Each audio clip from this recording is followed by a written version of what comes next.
WNST, tapping the NFL owners' meetings in Orlando, and planes intersecting, the Orioles will be heading north to begin the campaign on Thursday. This guy has been out in Arizona, I think, and I know he's back in New York sometimes. He's East and West Coast, longtime New York writer, but covers all of Major League Baseball. He's a historian, and I'm sure has some thoughts on an interesting offseason. We welcome Boomski on Twitter and Barry Bloom back onto the program, of course, at MLB.com, as well as other places, and I know you're expanding beyond for this baseball season. How's it going, Boomski? How's life here as spring awakens?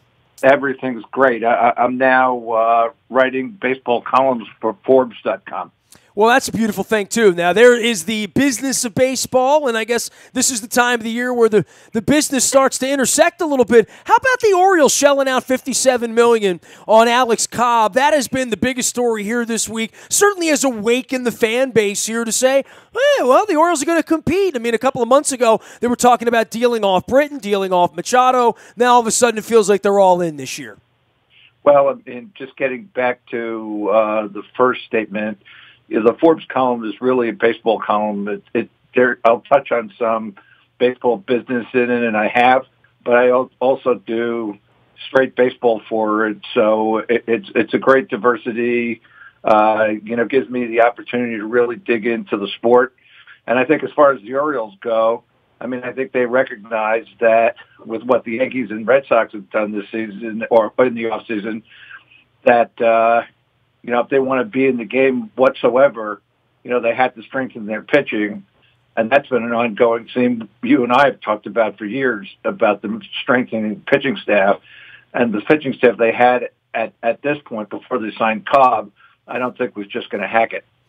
Well, I mean, the differences between where the Baseball Preview magazine would have been in January and where the team is as they enter the season this week, it's a long way away where you have Cashner now and Cobb now fitting into that rotation. They look a lot more competitive, and I think it puts a little bit more pressure on Chris Davis and a little bit more pressure on Mark Trumbo, as well as Trey Mancini, that the offense was there, but the notion that they were going to get prospects for Machado and rebuild, you said something interesting, Barry. You said, well, if they were going to compete, well, a lot of teams have just chosen to not compete and to go that Astros route and say we're going to rebuild and build it back up from the ground up. I know the Yankees had even talked about that 18 months ago. It didn't really work out that way. But a lot of us thought the Orioles were going to go into something that felt like rebuilding after Machado.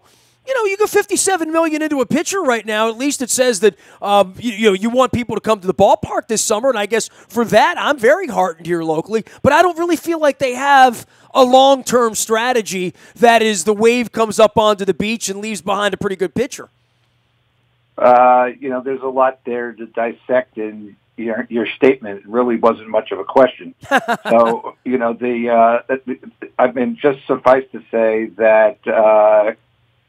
Really, a lot of what's going on in Major League Baseball right now is, you have, teams at the top that want to duck under the salary tax threshold so they don't have to pay the onerous taxes that go along with it, especially if you're in excess of over $40 million over the threshold.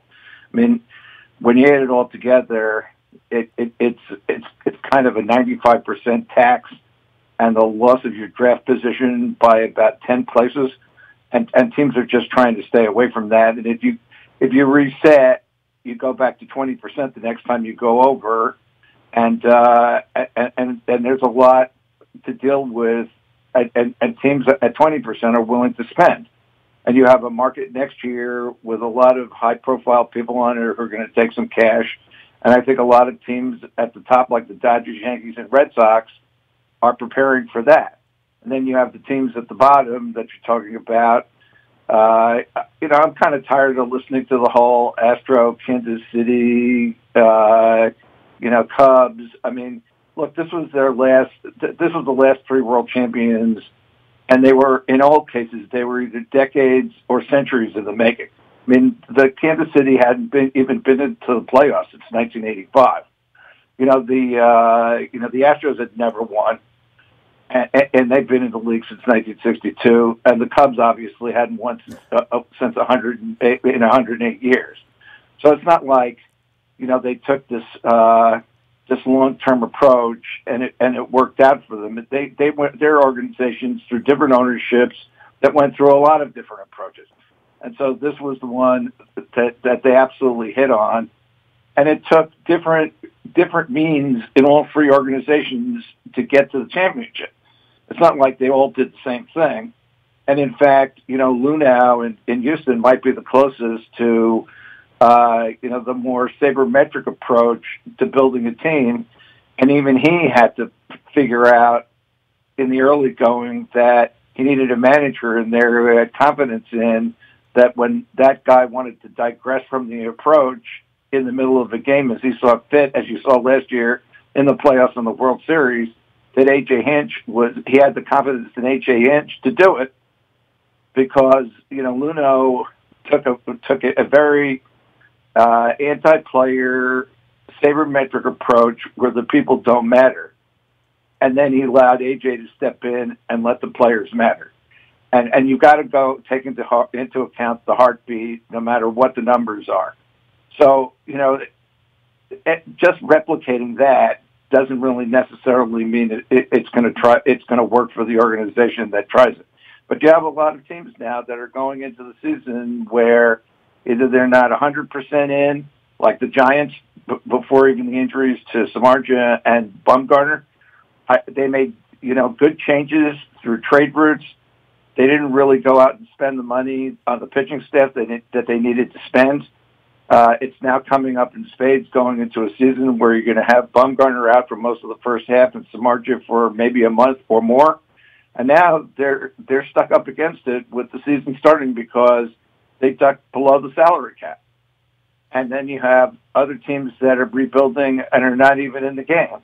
And so where you are is you wind up pretty much with the same 10 teams that went to the playoffs last year as the teams in the game going into this season.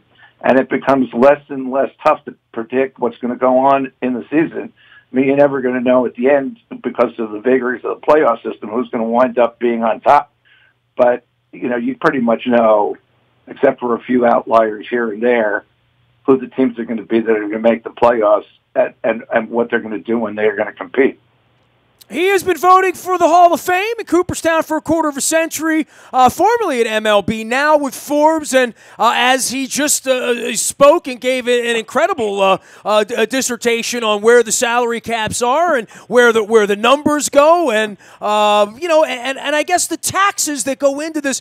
We talk so much about baseball and the game and the players, but to understand the business of it and what you're doing at Forbes and sort of peeling back the onion as to why the Yankees weren't as interested in Alex Cobb for $57 million for 4 years, and where Machado and Harper go into this offseason, and where everyone's positioning themselves, and how much of this really is about sabermetrics and analytics and teams buying in and going pound for pound with their dollars, as opposed to, let's just say, what the Detroit Tigers would do, which is they had an owner who wanted to win and just wanted to bid and do a little bit more old-fashioned, I want that player. There's less and less of that going on. But, hey, at the end of this season, Harper and Machado are going to break the bank, and there will be a long line of probably Cubs, Dodgers, Yankees, Marlins, Phillies, Red Sox, Angels maybe all in line trying to maybe get their services, not to mention the Nationals and the Orioles at the end of all of this.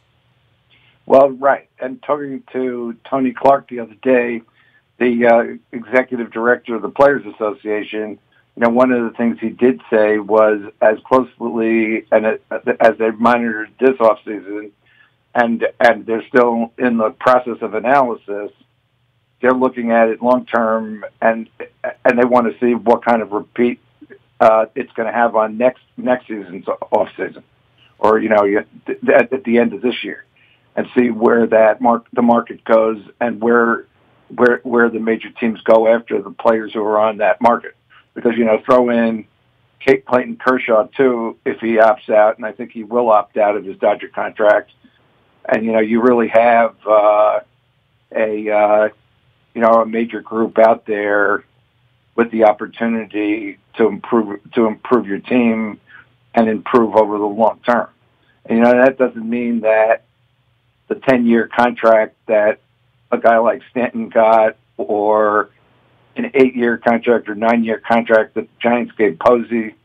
I don't know that those are still viable. Although Hosmer just got 8 years from the Padres with an opt-out, and I think there's enough of those things for Major League Baseball to hang its hat on and say, what about this contract? What about that contract? I mean, when Hosmer gets $144 million from a Padre team that's rebuilding and just spent $100 million on international amateur players, they're the team in the middle that is trying to figure out how to play the system on both ends. And that's what you got to do. I mean, there's no saying here that you can't build your minor league system at the same time you have a very competitive and constructive major league system. I mean, there's a lot of long-term, projects like that in recent major league history.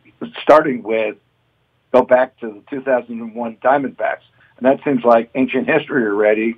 But when they divined that if they didn't win early in the Arizona market in the stadium size that they overbuilt, that their interest was going to diminish in Phoenix very quickly for that team. So they stocked the major league team, paying a lot of deferred money to players that won the 2001 World Series, in the last pitch against the Yankees. But at the same time, they built the minor league system so that by 2007, you had a rasher of young players like Justin Upton, Stephen Drew. I mean, you can go Brandon Webb. I mean, you can go down the list that helped them win the division title in 2007. So, I mean, you can do this concurrently. The Yankees have certainly done it concurrently where, they've spent a lot of money on the major league product over the course of the last 10 years. They haven't won the World Series since 2009. There's, basically, you can't fault them for trying and how they've spent their money. I mean, they didn't know that Jacoby Ellsbury was going to be a bust when they signed him to that contract. And that has turned out to be maybe one of the worst they've ever signed.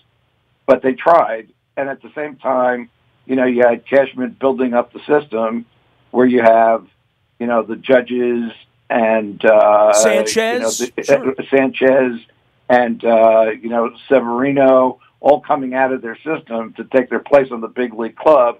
Just like 20 years ago, you had, the core five come out of the system and basically take their place for over a decade in New York and contribute to, 5 World Series winners.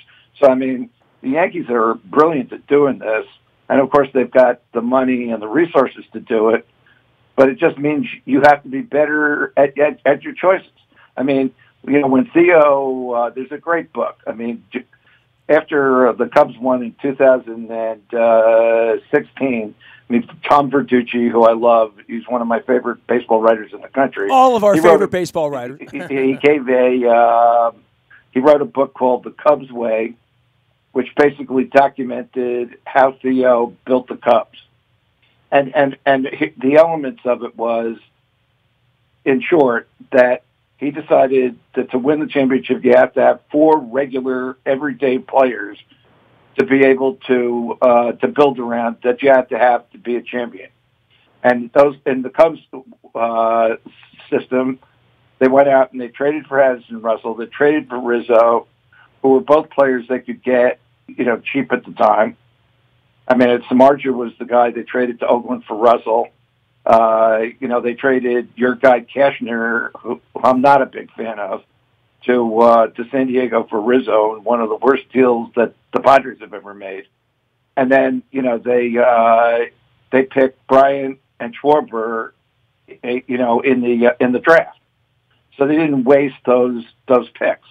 And once they got to that point and they had those that in place, then they went out and started making trades and signing big league pitchers. And when Theo came in, he traded all the guys who were on the team for minor leaguers to help build the system because he knew they were going nowhere with those veteran players. So here you have concurrently the building of the minor league system, the building of the major league system, And the team's been to the NLCS 3 years in a row and won finally in 2016. And this was all by design. If you look at Washington, Mike Rizzo, who should have been the Diamondbacks GM originally when Joe Garagiola was ousted, and they let him go, and he went to Washington, and he doesn't miss on draft picks. I mean, Zimmerman, Strasburg, Harper, they've had great opportunities with high draft picks. Rondon. You go down the list, first and second round picks. He didn't miss on them when the Nationals / Expos were, were bottom feeders. And essentially, then he went out and spent money on Jason Worth. He went out and spent money on Scherzer. And he's added to the system. It's the same thing. He's built at the top and built at the bottom at the same time. And again, you have to have deep-pocketed owners that are willing to do this. But every owner in Major League Baseball at this point is a deep-pocketed owner. I'm not so sure of, what Peter Angelos is worth at this point, but certainly Jerry Reinsdorf, who's one of the only, single family owners at this point with the White Sox, he's worth a lot of money. You cannot compete in Major League Baseball or any sport on the Major League level anymore unless you're part of a billion, you're a billionaire yourself, and you're part of a $1 billion, consortium, multi-billion dollars, like the Dodgers. I think Guggenheim is worth over $500 billion. Well, where it just doesn't really matter whether you go buy a pitcher or not versus the amount of money you have if you have a chance to win. Barry, let me just reset for everybody, let everybody know we have another Barry, head coach Barry Trotz, joining us on Thursday night. We'll be swabbing for the Bone Marrow Registry out at Michael's Cafe in Timonium, 7:30. That is the opening day after party. Of course, the Orioles in the afternoon. I'm in Florida all week. Barry Bloom is our guest. He's out at Forbes Magazine. He's been doing it there for recently here in the offseason, but has been writing about baseball all of my life. I remember reading him as a kid. He's been voting on the Hall of Fame for over a quarter of a century as well. And, it's fascinating for a guy your age that's been through all of this, that remembers Mantle playing and my cousin and all of that stuff, and can really judge old versus new. I saw Shaughnessy had a great piece with Jim Palmer this week about how different baseball is today, and guys reporting to the clubhouse and being in better shape and all the changes in the game. But this offseason and the money and the Tony Clark thing and the collusion thing, and look, you and I lived through the first collusion in Lords of the Realm and the strike back in the 90s and all of that stuff, but the game is so different now with relief pitching as it relates to October, with just in general the home run, walk, strikeout thing, that the ball doesn't get put in play, that sabermetrics and analytics are all what this game is about at the top now for most organizations, and certainly most successful organizations,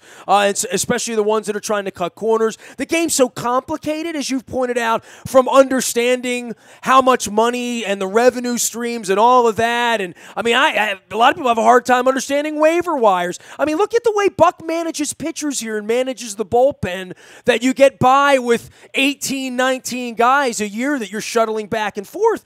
It's just so different and I think in home runs, Barry, that Pedro Alvarez doesn't have a job. There's no place for Dave Kingman anymore, and outfielders over the age of 30, no one wants to give them a lot of money.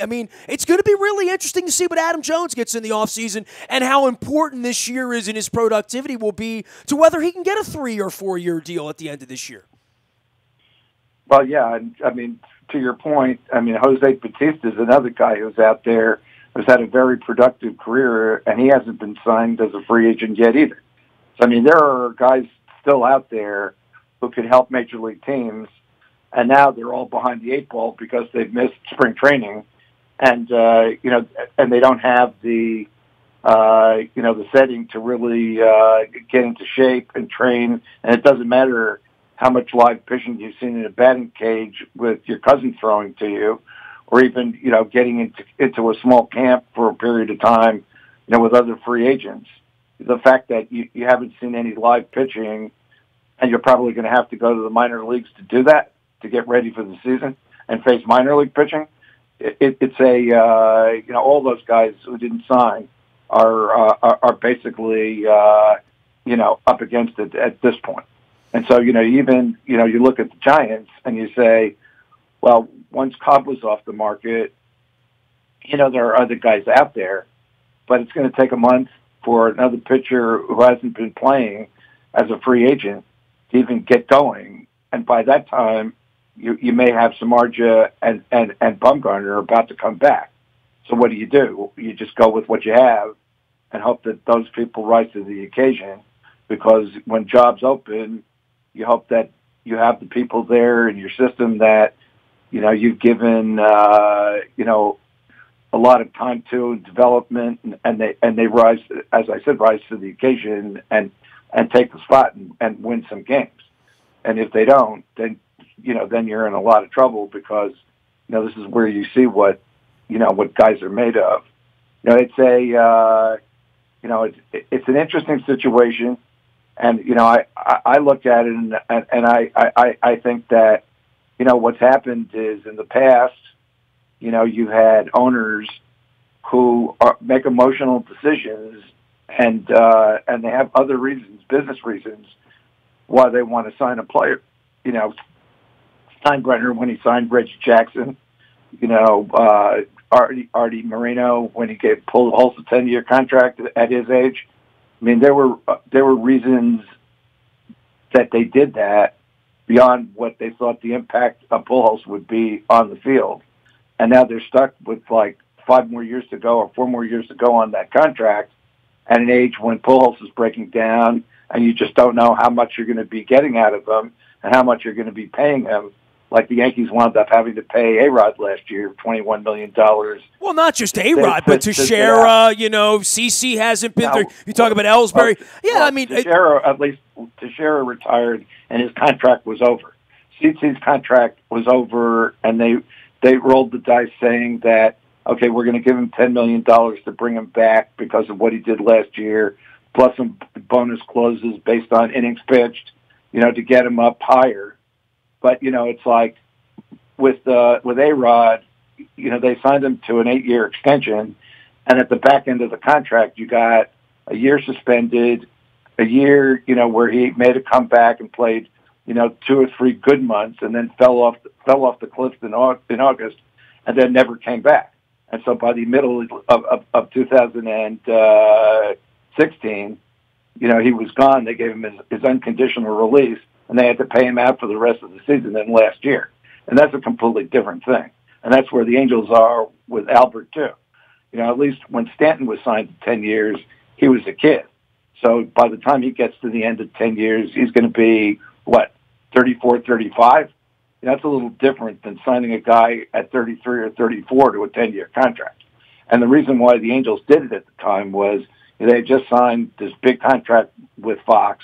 They had a big confluence of money coming in. They had Trout, developing, and they basically were making a run for it, and they wanted to make their product as good looking on TV as they possibly could. And that's why they went for Albert. But people forget that, the Cardinals did the same thing. They offered Albert $210 million. He took the $240 and went to Anaheim, where he could DH. If he was in St. Louis and had signed that contract, basically his career would be over because he can't regularly play the fields anymore. They're going to try this year. They gave him, a lot of working out in the offseason. I love Albert, and I saw him early in spring training. He really trimmed down. And he said, well, it's the first year that he's been able to just work out without having to rehab, which is true. He's had the foot injuries and foot surgery. And so they want him to play 40 or 50 games at first base this year to make room for Ohtani to DH. And now you're watching it in spring training, and it doesn't look like Ohtani can hit in the major leagues. Now, that's the Ohtani thing. So, you've been out there for this, Barry. Give me it's the circus has come to town with him, right? It's Ichiro Part 2, but the demands on him, if he were just an average major league hitter and an average major league pitcher, that wouldn't be good enough to be a 250 hitter and be a 4.2 ERA pitcher, right? Well, I'm going over there today. This is what they're doing with him. Today, on Saturday, they pitched him in a B game, The third B game they put him in the spring because he's had two outings against major league teams, one against Milwaukee and one against Colorado, where he's just been killed.